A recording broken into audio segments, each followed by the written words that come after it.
Baik, kita lanjutkan kuliah pagi ini dengan topik baru. Nah, topiknya adalah blockchain. Sebentar, saya siapkan dulu presentasinya ya.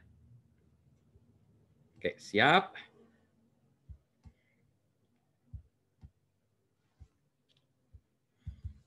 Oke, sudah kelihatan ya. Nah, kita mulai dengan presentasi kita yang kita sebut namanya Distributed Ledger Technology. Ya, DLT orang-orang bilang ya, dan mitos seputar DLT ini ya. Baik, kita lihat tuh ya. Jadi sebetulnya ketika orang berbicara tentang blockchain atau apa, itu adalah distributed ledger. Nah, ledger itu apa sih sebetulnya? Ledger itu sebetulnya adalah catatan ya. Catatan. Catatan bisa apa aja? Notes ya, notes tulisan kita, data transaction, voting, pokoknya apapun juga catatan itu kita sebut namanya ledger. Ya. Distributed ya. Nah, sekarang itu sistem kebanyakan centralized. Jadi data itu di dalam centralized database gitu ya. Kemudian database ini atau centralized system ini kita backup atau kita buat redundant gitu ya. Boleh juga, tapi pada prinsipnya itu dia adalah salah satu sistem yang centralized ya. Centralized system juga dikontrol oleh one entity. Satu, misalnya kalau bank, ini punya saya, data punya bank. Atau Dukcapil, ini data punya Dukcapil. Ya, gitu. Jadi kita harus percaya kepada bank itu, kepada entity itu. Nah, berarti kita harus sangat percaya kepada itu. Nah, kemudian juga ada single point of failure. Kalau sistemnya itu yang satu entity tadi itu nggak bisa diakses, atau rusak, ya kita sebenarnya namanya SPOF ya, single point of failure, maka semuanya nggak jalan. Karena entity itu ya nggak bisa digunakan ya. Misalnya database di Dukcapil nggak bisa diakses. Oh, semua transaction nggak bisa jalan. Yang membutuhkan verifikasi tadi ya. Jadi centralized system punya masalah itu. Dan ada masalah yang lain ya. Nanti kita lihat dulu. Nah, kalau kita bicara tentang network ya, ada beberapa jenis network ya. Jadi yang ambil contoh tadi adalah centralized system. Centralized system itu ada satu yang di titik di tengahnya, kemudian yang lain-lainnya ini merupakan ya kita sebut kantor cabangnya ya, bisa kantor cabangnya. Semuanya berorientasi ke sini. Contohnya dulu adalah contoh mainframe. Mainframe dulu gitu ya, mainframe terus kemudian cabang-cabang itu pakai terminal, green terminal. Nah, web-based application juga centralized sebetulnya. Jadi dulu centralized, kemudian decentralized, kemudian centralized lagi. Sekarang web-based itu decentralized. Kita tahu web server ditaruh di sini ya, terus di kantor cabang bank itu cuma ada web browser ya. Jadi semuanya mengacu kepada ini centralized system. Ini kalau sentralnya mati, mati semua. Ada kemudian network jenis lain yang itu yang kita sebut decentralized. Jadi ini ada centralized-nya juga, terus kemudian didistribusikan ke beberapa node ya yang menjadi kantor cabangnya lah. Ya nanti yang lain-lain mengakses di situ ya, di situ. Jadi itu kalau dulu bank itu kantor cabang itu decentralized, setelah centralized dia decentralized. Jadi ada kantor cabang itu ada server lokal ya, server lokal. Nah, berarti datanya juga harus disinkronkan antara server ini dengan yang pusat dengan lokal ya. Jadi kantor pusat dengan kantor cabang. Itulah sebabnya dulu ada proses yang namanya end of day di internal bank itu adalah untuk mensinkronisasikan data di kantor cabang dengan kantor pusat. Misalnya bank beroperasi selesai jam 3 gitu ya. Kenapa? Ya database-nya mau disinkronkan dulu. Di sini tadi ada transaction sinkronkan gitu ya. Jadi itu decentralized. Gitu. Bebannya tidak lagi di pusat, mulai ada beban bisa terdistribusikan ini ya, terdecentralized, tetapi tadi ada masalah sinkronisasi dan seterusnya. Nah, ada lagi ini kalau kita expand lebih jauh lagi ini adalah distributed, tidak ada sentralnya. Kalau tadi ya kita lihat decentralized pun ini yang leaf atau daun di sini tuh nggak bisa koneksi ke yang sebelahnya ini, nggak boleh ya. Dia masih tetap harus lewat sini ya. Kalau distributed itu siapa boleh connect ke siapa. Jadi kayak gini ya. Bentuknya sudah kayak ini kayak gini ya. Jadi nggak jelas lagi.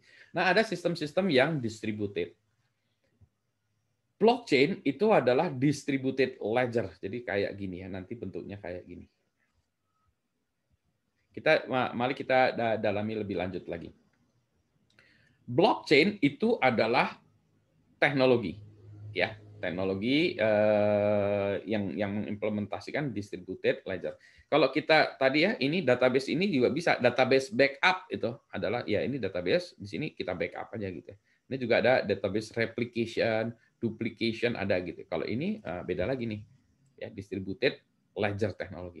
Nah, blockchain ini teknologinya, Bitcoin ini adalah salah satu aplikasi yang menggunakan teknologi distributed ledger.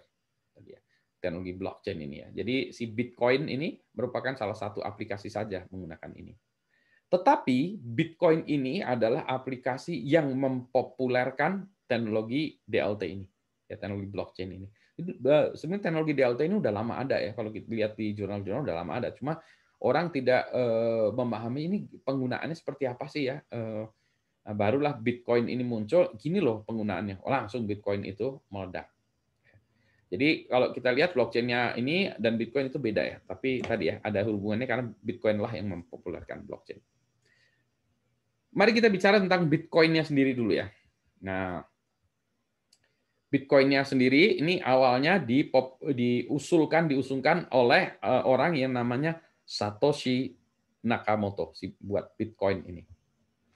Sampai sekarang yang namanya Satoshi Nakamoto ini orang benerannya belum diketahui sampai sekarang. Jadi ini siapa sih ya ini? Jadi ini pseudonym ya. Jangan-jangan ini orang, atau jangan-jangan ini sebuah negara, atau jangan-jangan sebuah industri atau sebuah perusahaan yang nanti pengen mengacaukan dunia gitu ya dengan Bitcoin gitu. Jadi si Satoshi Nakamoto ini aktif di mailing list ya, mailing list. Kemudian dia juga membuat paper, dia buat paper PDF-nya ada ya, dikirim, disebarkan ke orang-orang. Ini pertama diskusi dulu, kemudian setelah itu dia sebarkan, ini ada loh, idenya kayak gini, dia buat paper yang namanya Bitcoin-nya, paper ini gini loh, ini bisa keuangan seperti ini. Selain itu juga dia buat program ya, program awal untuk menunjukkan Bitcoin. Jadi yang buat program Bitcoin awalnya itu si Satoshi ini. Dia buat papernya, dia buat implementasinya, dia lemparkan ke orang-orang. Mulailah orang bilang, wah ini keren amat, mulailah dipakai. Nanti kita lihat apa sih sebetulnya ya gitu. Dan sampai sekarang ini sampai Satoshi Nakamoto ini belum ketahuan siapa orangnya. Apa dianalisis? Oh dia orang Jepang di ini. Jadi ada orang Jepang namanya Satoshi Nakamoto. Oh kamu Satoshi Nakamoto ya? Bukan, saya Satoshi Nakamoto yang beda gitu ya. Karena namanya ini ternyata nama umum juga gitu ya. Oh, ada lagi yang menganalisis dari apa cara dia berkomunikasi, tata bahasanya yang bahasa Inggrisnya. Oh ini kayaknya orang Amerika, ini kayaknya orang British.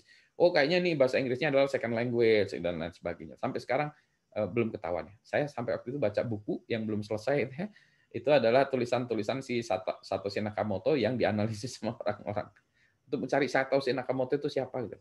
Ini juga saya baru tadi pagi ya dapat URL ini ya, ada orang yang mengatakan bahwa ada researcher yang menemukan bahwa ini kayaknya Twitternya si Satoshi Nakamoto ya, karena dia di si Twitter ini ngomong-ngomong soal itu dan ya bertempatan ya waktunya bersamaan lah ya dengan si Satoshi Nakamoto orang ini.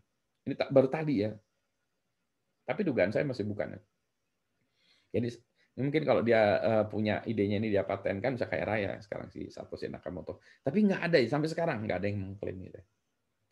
Jadi apa yang dipecahkan oleh si Bitcoin tadi ya adalah centralized ledger ya, independency, trust issue, single point of value. Jadi dia nggak percaya pada sistem perbankan lah gitu. Terus high cost ya, karena kita sangat bergantung pada central entity ini ya suka-suka si central entity ini dan long processing time. Nah, maksudnya gimana? Kita ambil contoh ya. Contoh ya transaksi konvensional. Ini ada Alice ingin kirim uang ke saya. A ingin kirim uang ke B. Si A bilang saya mau transfer Rp5.000 ke B atau 5 juta ke B. Bebas lah ini ya. Nah, sekarang ini terjadi itu hanya satu caranya ya. Yang dilakukan bukannya satu ya, tapi cara yang konvensional adalah seperti ini. Si A datang ke bank. Bang, saya minta tolong transfer ke B. Ya, 5.000 perak. Nah, si bank akan bilang, sebentar dulu. Saya cek dulu ya, duit kamu tuh cukup nggak? Dilihat dulu saldonya si A. Oh, saldonya si A cukup. Oh, berarti oke, saldo kamu cukup. Oke. Yang kedua B, Ada nggak ya akun B di sistem saya? Oh ada. Oke, sistem B ada ya. Jadi oke, dia ada saldonya sekian segala macam. Terus si bank bilang, oke, saya bisa transferkan dari Anda ke B dengan transfer Rp5.000. Si A nanya, si B itu beneran nggak gini? Oh, kata si bank, itu data milik saya ya. Terus, jadi si bank ini yang mengelola atau memiliki ledger ini semuanya dimiliki oleh si bank. Ya, si bank ini bilang, ini punyaan saya lah, pokoknya database-nya segala macam. Oke, si A ya cuma bisa minta tolong ke si bank yang punya database-nya A ada di mana, B-nya di mana itu si bank. Oke lah, si A bilang, oke, saya siap transfer dari saya ke B. Terus kata bank, tapi ongkosnya 1.000 perak. Wah, mahal amat, kata si A. Ini Rp5.000 ngirimnya kok transfernya Rp1.000 ya, jadi ada ongkosnya. Ya kata si bank, ya itu ongkos dari kami, itu kebijakan kami. Kalau tidak suka silahkan cari tempat lain. Jadi ongkos ini suka-suka si bank tadi ya. Ada yang memang karena cost operationnya begitu, tapi bisa juga dia cari untung dari situ gitu ya. Jadi kalau Anda lihat bank sekarang menerapkan ini ya ongkos itu. Jadi kalau saya mau transfer Rp1.000 kepada Anda, cost-nya dari si bank itu bisa jadi biayanya Rp5.000. Jadi susah saya mau transfer ke Anda 1.000 perak, 2.000 perak itu nggak bisa karena cost-nya adalah 5.000 perak tadi ya. Tapi ini ambil contohnya ini 1.000 perak.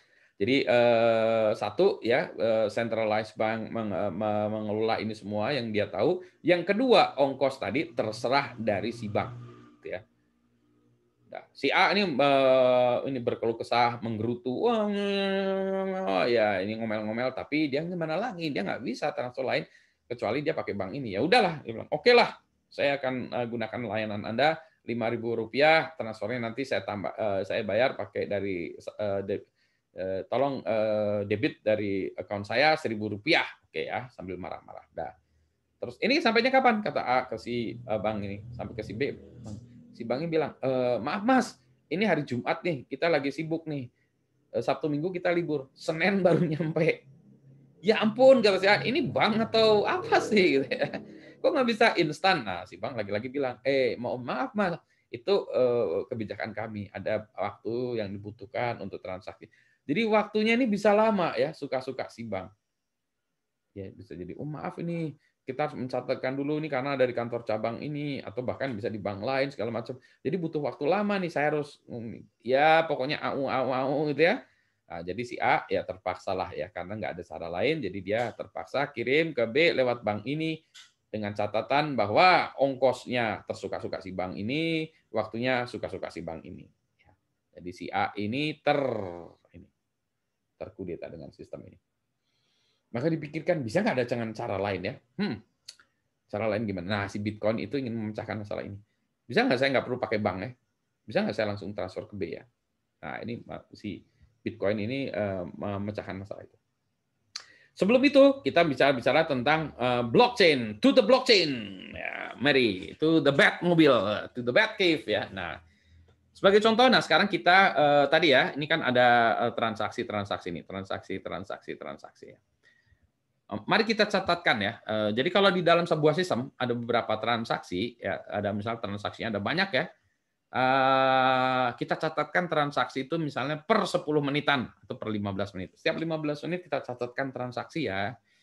Oke, misalnya dalam 15 menit pertama ini ada 3 transaksi. Transaksi 1, transaksi 2, transaksi 3. Udah kita catatkan. Nah, catatkan ini kita catatkan, kita masukkan dalam sebuah satuan yang kita sebut blok. 15 menit kedua ada 2 transaksi. Ya, kita catatkan lagi blok kedua. 15 menit ke berikutnya ada 3 lagi blok ketiga. 15 menit ke lagi ada seterusnya dan seterusnya gitu. Jadi ini adalah blok ya. Sampai sini oke ya. Oh iya Pak, nggak apa-apa lah ini gampang banget ya. Pokoknya kita catatkan 15 menit tadi ya hanya sebagai inilah ya, angka di atas kepala saya aja lah gitu-gitulah ya. Magic number, oke? Oke ya. Jadi blok adalah ini. Ya. Nah, sekarang yang lebih menarik adalah gimana kalau bloknya ini kita hashkan. Jadi kalau hashnya, jadi blok ini kalau gimana kalau kita bawanya kita hashkan. Hash ya. Saya ambil dulu. pen dulu, pen. Nah, ini kita hashkan. Jadi gimana kalau ini kita hashkan ya? Kita taruh di bawahnya.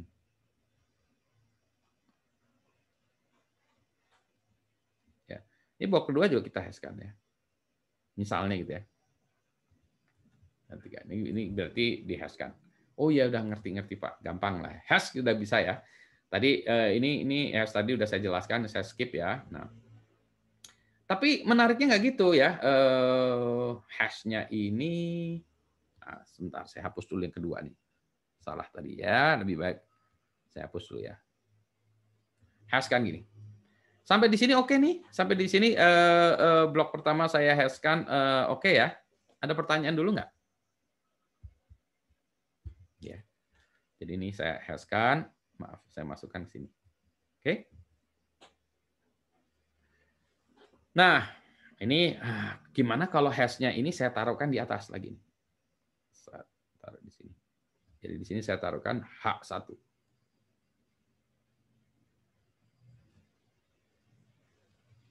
Ya. Nah, sekarang kita hashkan, tapi hashnya semuanya. Ya, jadi yang berikutnya lagi adalah ini dan ini. Nah, sekalian ya, ini kita hashkan lagi. Kita hashkan ya. Jadi nanti ini adalah H2. Jadi H2 ini isinya adalah data transaksi yang ini. Sorry, waduh kok salah ya. H2 isinya adalah data transaksi ini plus ini. Ini dihashkan. Oke ya. Nah, ini yang blok kedua. Yang blok ketiga sama lagi ya. Jadi ini hashnya ini saya balikkan ke atas lagi. Ini ya, yang H2 saya taruh di sini. H2. Nah, ini kemudian kita hashkan semua. Jadi H3.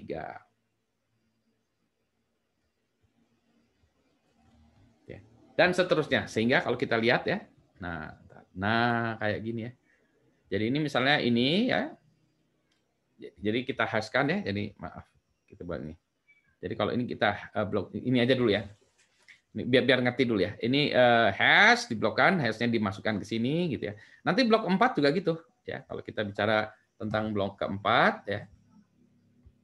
Nanti ada lagi ini H3 masuk ke sana ya. Ini data transaction. Ya. Nanti ini dijumlahkan lagi jadi H4 ya.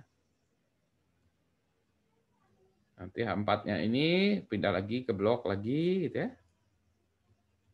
Sorry, H4. Transaksi lagi. Jadi H5 gitu ya.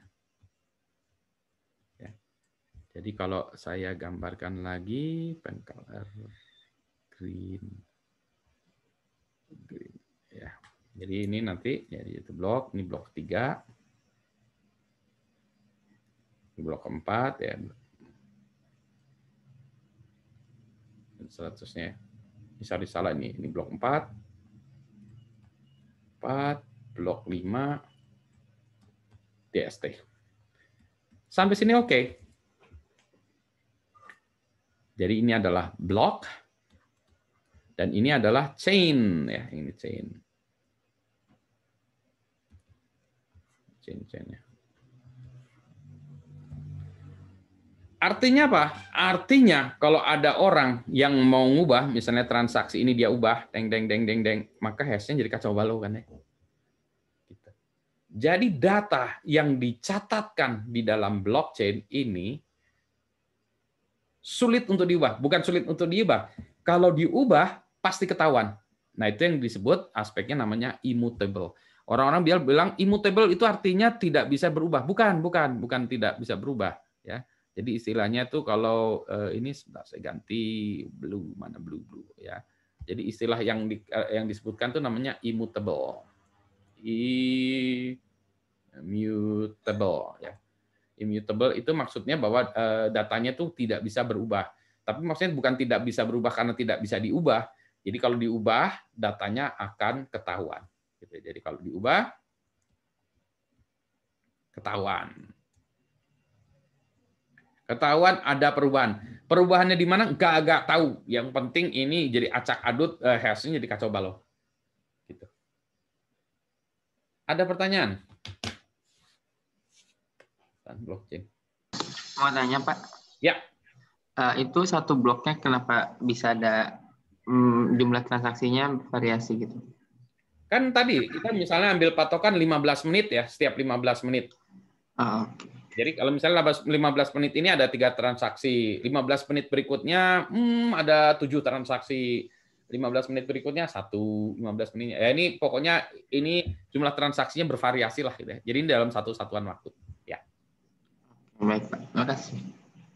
Blok juga kalau mau kita sepakati juga boleh. Bolehlah setiap 3 transaksi kita buatkan jadi satu blok, boleh juga. Jadi definisi kita mau seperti apa. Tapi pada prinsipnya ada satu blok itu untuk menunjukkan ini ya, bahwa satu blok itu kita definisikan satu blok itu terserah kita buat blok. Ya. Yang penting blok itu nanti kita hashkan. Ada pertanyaan lagi? Silakan.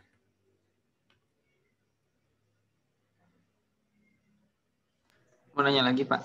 Ya, silakan. Yang melakukan hash itu berarti siapa?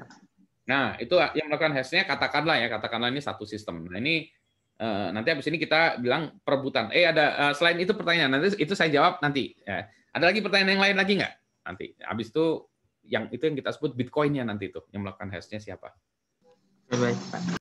Tapi assuming adalah ya yang melakukan hash. Ada? Ada lagi pertanyaannya? Atau udah paham? Kalau udah paham, jempol dulu. Nanti kita lanjut tambah pusing lagi nih. Ada tambah pusing lagi challenge-nya. Oke ya? Masih oke semua? Jempol, jempol? Jempol, jempol. Oke ya.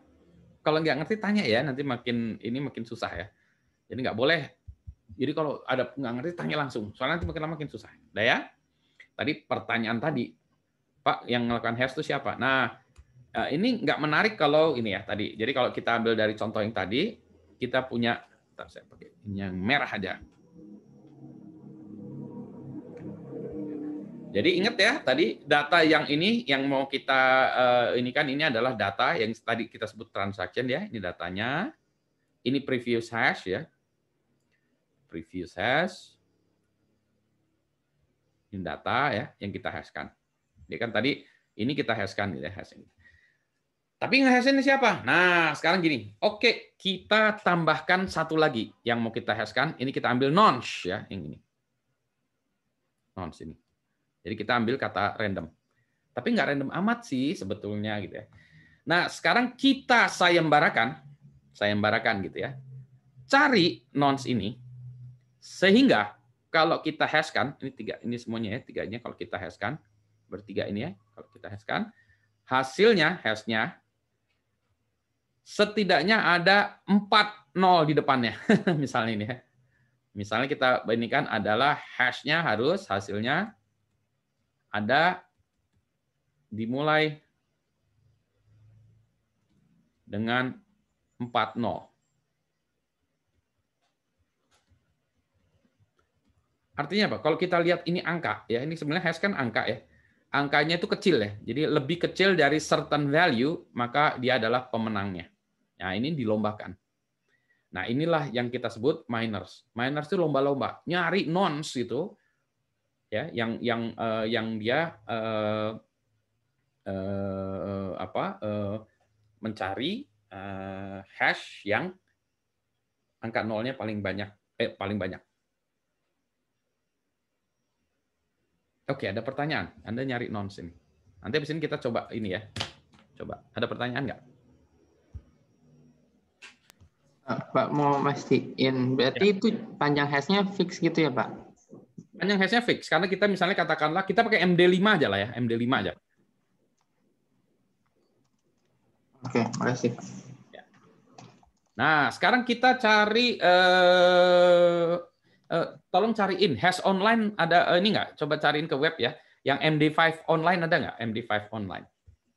Nah, sekarang saya punya data. Datanya adalah gini ya. Misalnya kita punya data 1, 2, 3, ya. Sorry, ada 3 baris. 1, 2, 3. Ini susah ya kalau ini ya. 1, 2, 3, 4, 5, 6. Ya. Tapi dalam satu ini ya, 7, 8, 9 ya. 3 baris ini, gitu ya. Katakanlah ya. Nah, habis itu tambah nonce. Ya.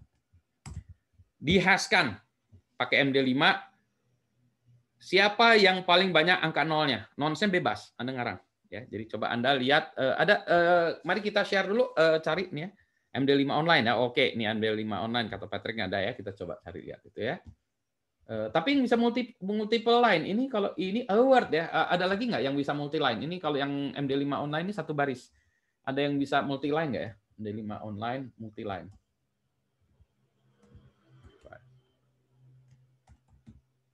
Multi line-nya. Apa? Ada lagi nggak? Miracle Salad ya. Kita coba Miracle Salad ya. Kita coba yang ini ya, Miracle Salad. Boleh ya. 1, 2, 3. Jadi saya share juga ya layar saya. Ini ya. Jadi kita coba 1, 2, 3. Kan tadi ya. Mana? 4, 5, 6 ya. 7, 8, 9. Nah, saya pakai nonce. Nonce boleh apa aja? Boleh angka aja. Misalnya saya kasih 0. Saya MD5. Ding. Nah, itu depannya berarti 6, 8, 2, 6. Berarti belum benar ya. Hasilnya saya ganti 1. Sok. MD5. Ini ya, itu langsung berubah ya. 2, 3, 4, 5. Angkanya boleh panjang. Oke, silakan hash yang ini yang bisa dapat 2-0 di depan dulu, 2-0 dulu di depan. Ini panjang-panjangan ya nolnya. Jadi kalau yang bisa dapat 2, dapat berapa sok kita cobain. Nah, panjang-panjangan.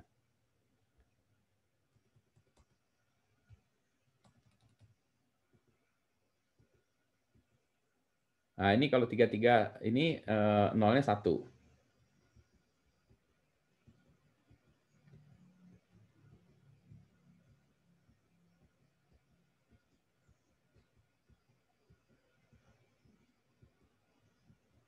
Kayaknya nggak nemu nih.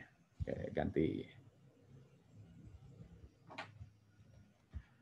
Ada yang udah nemu 2 0 di depannya? Ayo, yang ngacung siapa? Yang menemukan paling kecil, kita kasih batas waktu ya. Yang nanti paling kecil dapat hadiah dari saya. Dapat hadiah. Siapa? Bentar ya, saya. Berapa yang ini ya? Yang ini tulis di chat ya, misalnya. Saya nemuin ini. Jadi yang menemukan paling banyak nolnya menang ya.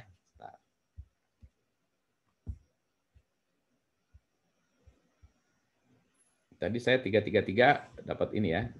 Jadi kalau saya kan ya 3-3-3 kan ada 3-3-3 nih. Ini nolnya hanya 1. Oke. Apalagi?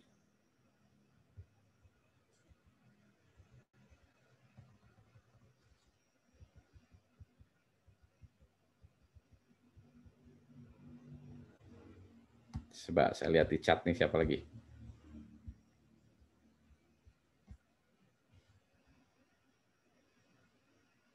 Oke, itu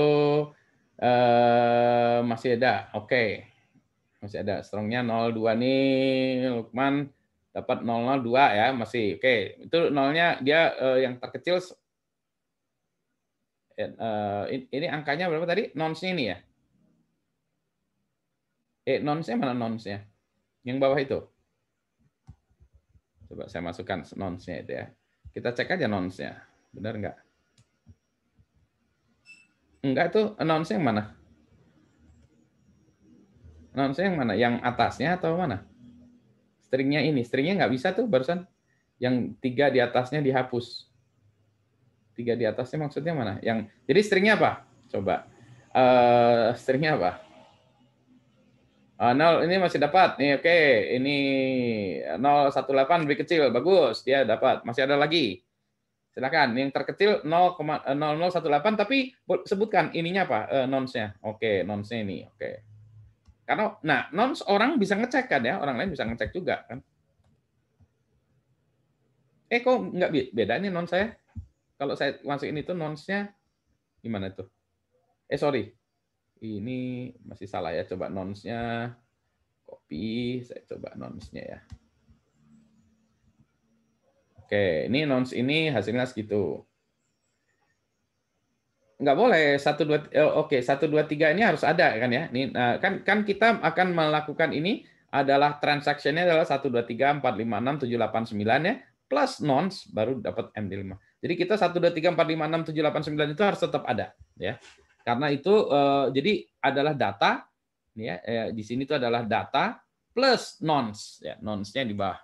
Jadi data plus nons akan menghasilkan hash. Ya.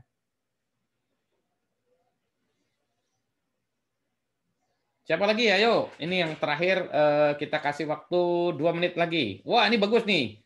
Yusuf Muhammad itu hasilnya nonsnya apa? Oke, kita harus bisa ngecek nonsnya. Oke, nonsnya, woi singkat ya. Coba kita coba nonsnya itu. Sorry, nonsnya adalah salah ini. Harus pakai enter dulu. Oke. Ya betul. Ayo, ini yang pemenangnya sementara ini. Kita kasih waktu beberapa menit lagi. Ayo, silahkan coba-coba. Nah inilah yang disebut namanya proses mining.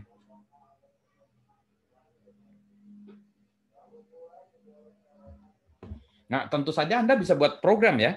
Programnya itu kan bisa melakukan random ya, random angka segala macam. Melakukan ini mungkin pakai trik-trik tertentu dengan menganalisis stringnya data transaction. Kalau data transaksinya kayak gini di hash awalnya dulu kayak gini, kemungkinan larinya ke arah sana gitu ya. Dan Anda bisa juga pakai multiple prosesor, multiple apa gitu ya. Oke, 1 menit terakhir kalau nggak ada, nah ini pemenangnya ini. Oh ini nanti dapat hadiah. Saya mau kasih hadiah. Nah, hadiahnya apa? Hadiahnya adalah hadiahnya nanti dikirim ini aja lah ya, paling gampang hadiahnya saya kirim. Ayo nih supaya bersemangat ya. Nih kalahkan ini. Hadiahnya saya kirim kebab. Nah, kebab nanti digojekkan. Nah, sok. Silahkan. Nggak tahu yang nanti pemenangnya mau nyapa ya. Tapi saya usul kebab. Nanti saya kirimkan digojekkan kebab. Nah, atau kalau enggak saya kasih uangnya lewat GoSend. Nah, atau uangnya pakai Bitcoin aja.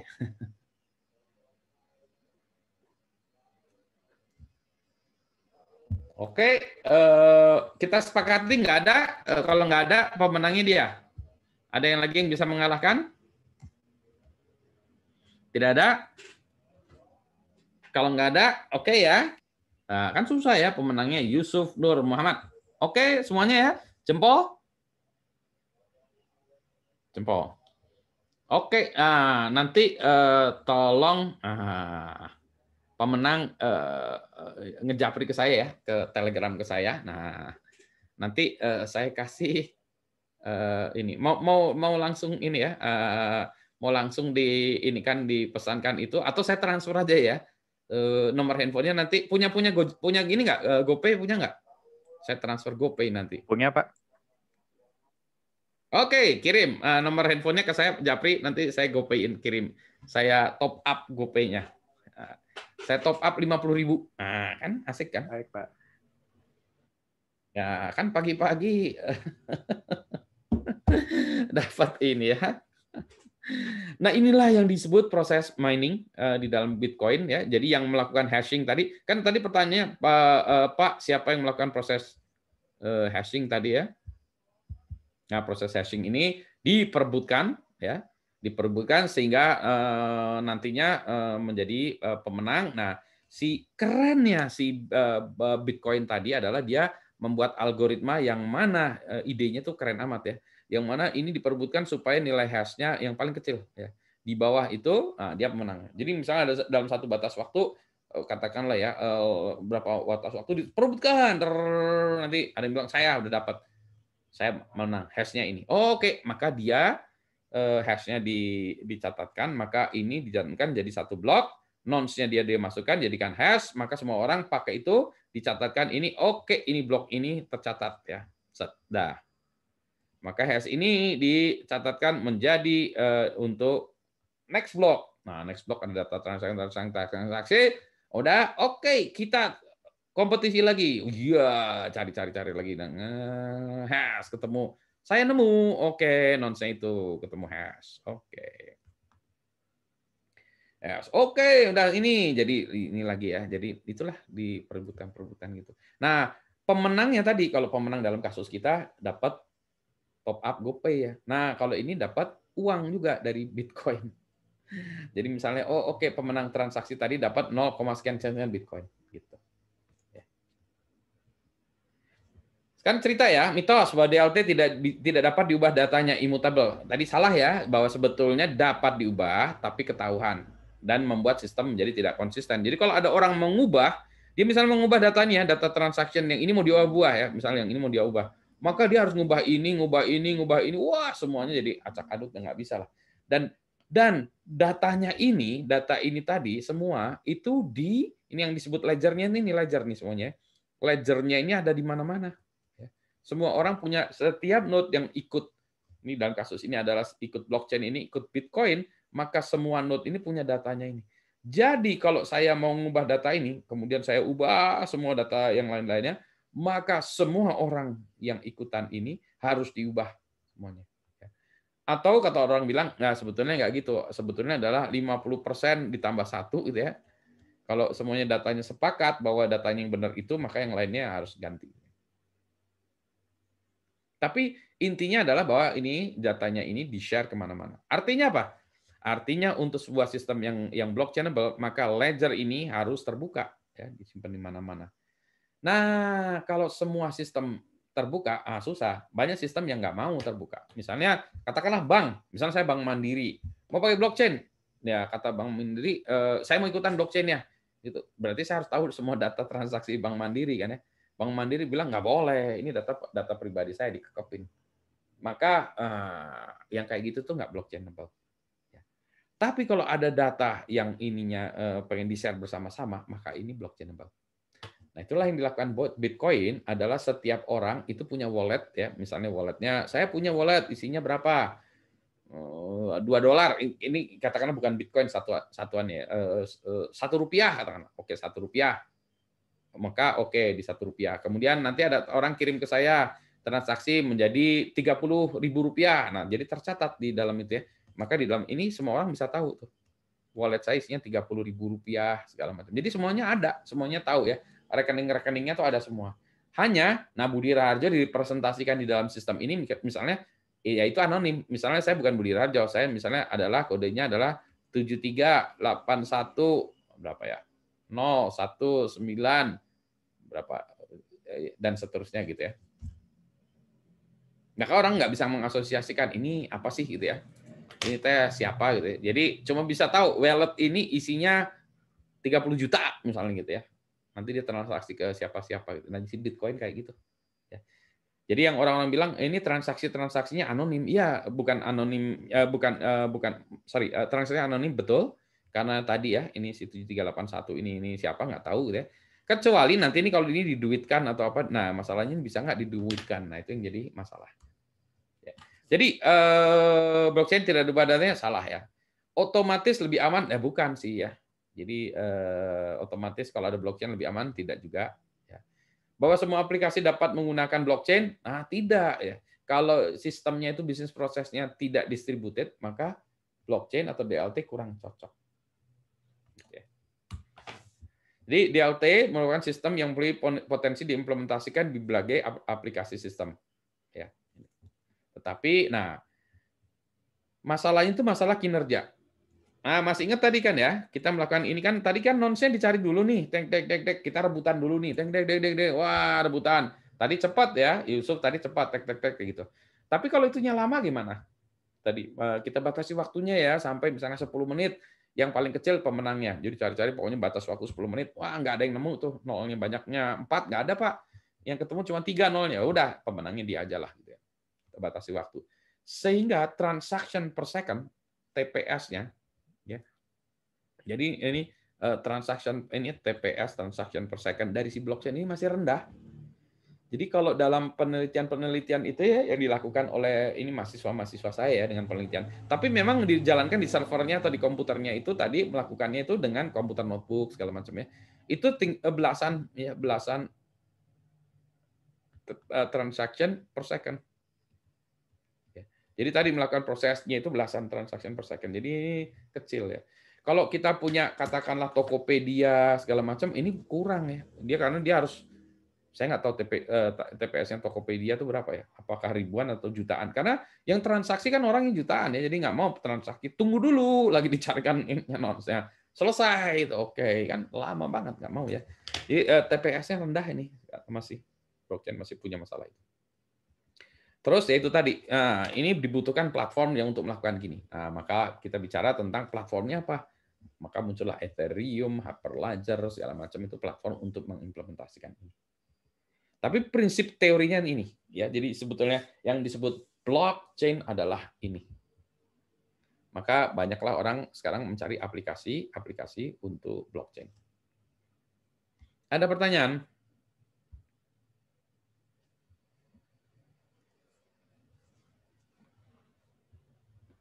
Ada pertanyaan kah?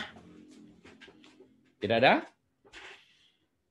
Satu pertanyaan terakhir. Nah, ya, jadi, sekarang kenapa kayak Bitcoin segala macam itu dilarang segala macam? Nah, karena kalau non teknisnya, karena di Indonesia pembayaran sah itu adalah rupiah. Jadi kalau pakai Bitcoin nggak bisa, pakai emas pun nggak bisa, harus pakai rupiah. Ya, itu satu. Yang kedua, tadi karena nilainya berfluktuasi, nah itu jadi masalah. Kalau contoh kasus Bitcoin itu gini, misalnya nih. Misalnya kita akan mengadakan sebuah acara di bazar di lapangan basket.